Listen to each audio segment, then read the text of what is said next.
A nuestro invitado del día de hoy, Mario Benedetti, ingeniero, participante de ese gran enigma para el común de los mortales, lo que no entendemos mucho de la cosa, que vemos los títulos en los diarios, que pensamos que es una cosa maravillosa, que tratamos de entender, y nos quedamos ahí, ¿no? Muchos hablamos, decimos, sí, la máquina de Dios, van a encontrar el origen del universo, no sabemos mucho más. Bienvenido, Mario, ¿cómo va? Bien, muchas gracias por recibirme, muy bien, acá estamos para... Queríamos saber un poco la historia de la máquina en sí, tu historia relacionada a la máquina, cómo llegas ahí, a este centro que se llama CERS. CERN, Centro Europeo de Investigación Nuclear traducido.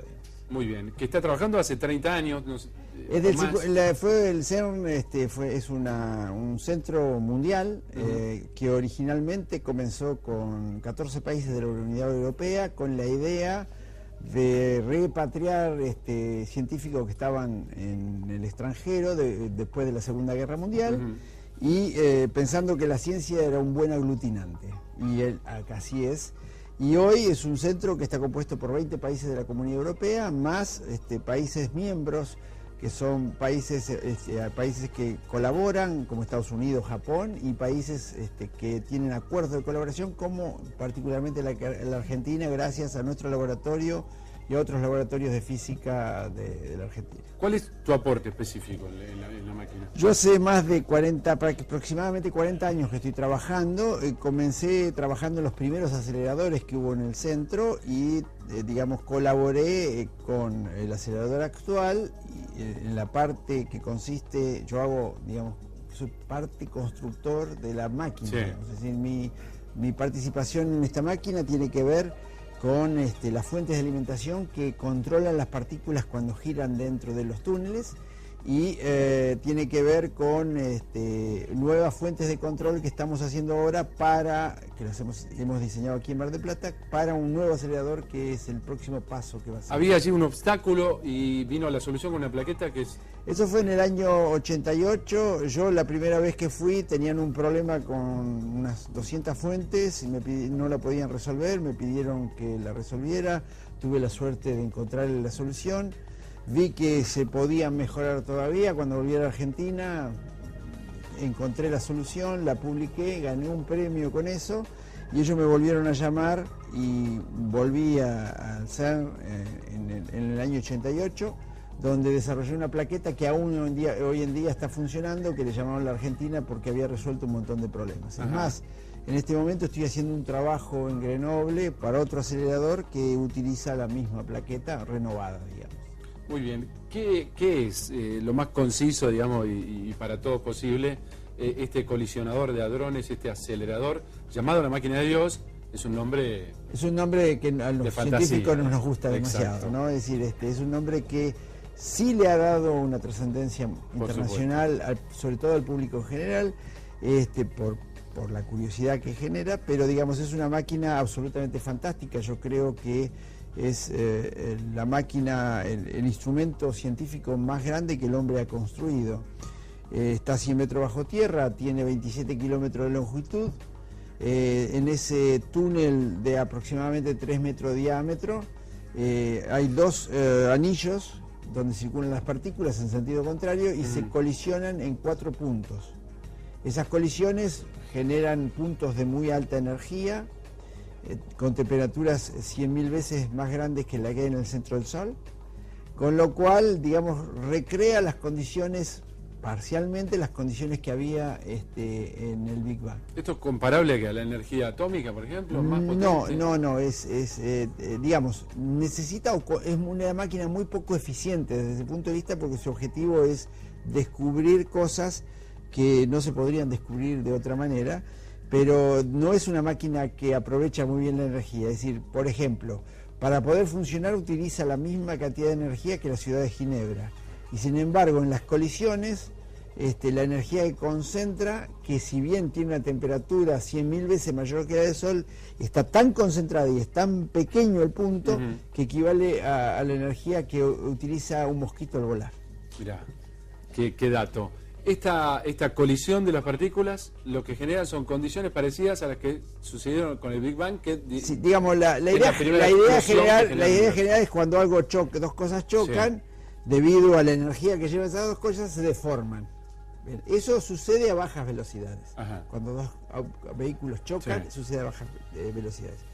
Cuando dos partículas van casi a la velocidad de la luz, que tienen una cantidad de energía muy muy grande, cuando chocan, se transforman en esa energía que llevan, se transforma en un punto de altísima concentración de energía, y cuando eso sucede, por un descubrimiento que puso Einstein, la energía y la materia son intercambiables, entonces a partir de esa gran concentración de energía aparecen partículas que solamente existieron muy muy cerquita del Big Bang.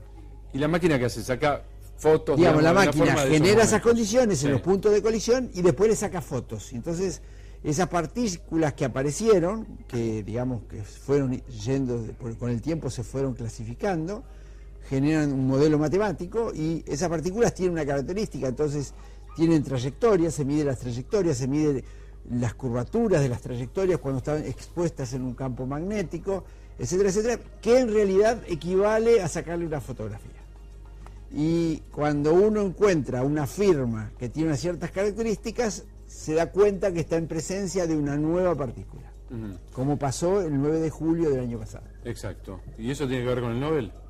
Y eso ¿Qué es lo que tiene pasa el 9 de julio del año pasado? El 9 de julio del año pasado, en el año 64, varios científicos, entre ellos Peter Higgs, esbozó una teoría que, digamos, relacionaba todas las partículas que se habían conocido, y no solamente las partículas, sino su característica fundamental, que es la masa, a través de una fórmula. Y para que existiera esa fórmula tenía que existir un campo que se desconocía y una partícula que era parte de ese campo. Y entonces, debido a que en la fórmula funcionaba, o sea, cuando uno aplicaba la fórmula, las cosas que suceden en la naturaleza se correspondían, se suponía que debía existir esa partícula. Y además se suponía que tenía que tener alguna firma ya preestablecida. Y se buscaba esa firma. Y apareció. Y apareció. Muy Quiere bien. decir que este descubrimiento es el descubrimiento más relevante en los últimos 100 años.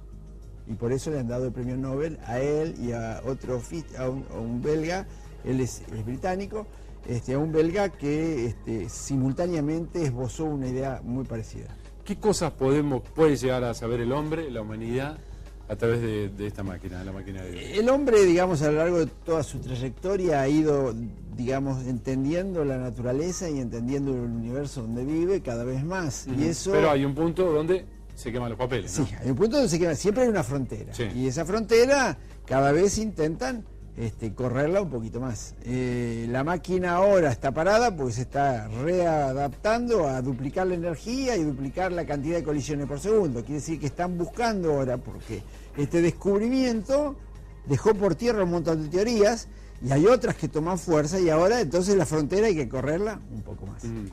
El hecho de conocer cómo funciona el universo es algo que es muy importante para desarrollar nuevas tecnologías, nuevos conocimientos. Entonces, al quedar afianzadas ciertas teorías, también la parte aplicada va a ir avanzando. Yo doy siempre este ejemplo. Todos estamos habituados a tener un GPS.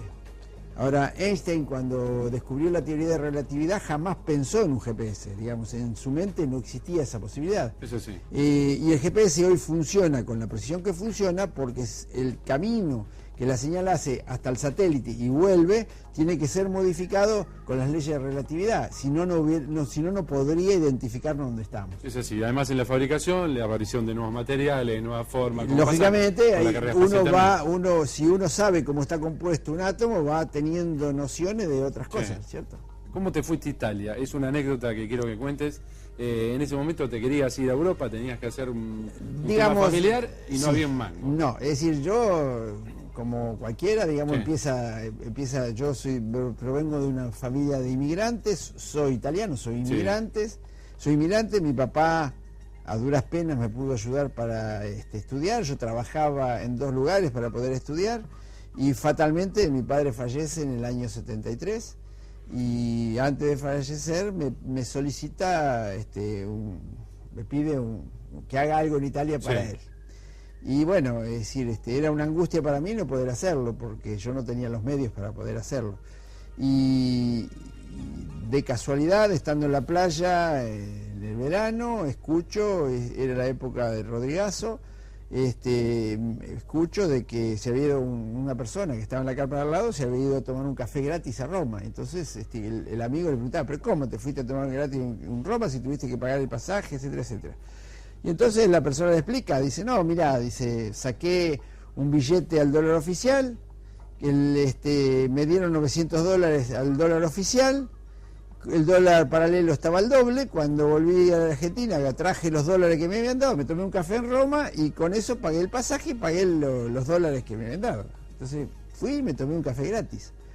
Inmediatamente, como yo tenía este mandato de mi padre, agarré mis cosas, cerré y fui y hice eso.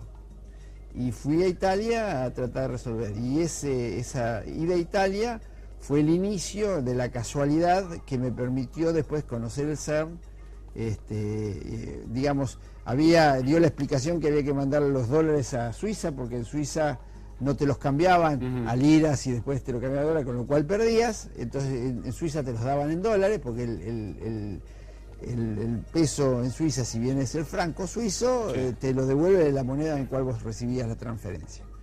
Y bueno, tuve que ir a Suiza a buscarlo y conocí a una joven, y me enamoré y bueno, toda la vida continuó, ¿no? Es decir, son esas casualidades que suceden. Y ahí llegaste a formar parte de esta máquina de Dios. Estamos muy lejos de saber exactamente cómo fue la historia del universo y poder hacer un documental, por ejemplo. Digamos, hoy en día se conoce mucho desde, yo te diría que con los aceleradores actuales se ha podido, digamos, imaginar la millonésima parte de segundo después del Big Bang, hasta el día de hoy, y con una precisión bastante importante. Se conocen cómo están formados, cuál es la composición de cada uno de los planetas, se conoce los que se pueden tomar muestras, se conoce que el universo se está expandiendo cada vez más, se conoce que el universo se está enfriando, se conoce cómo fue el origen, que en realidad fue a partir de las partículas elementales,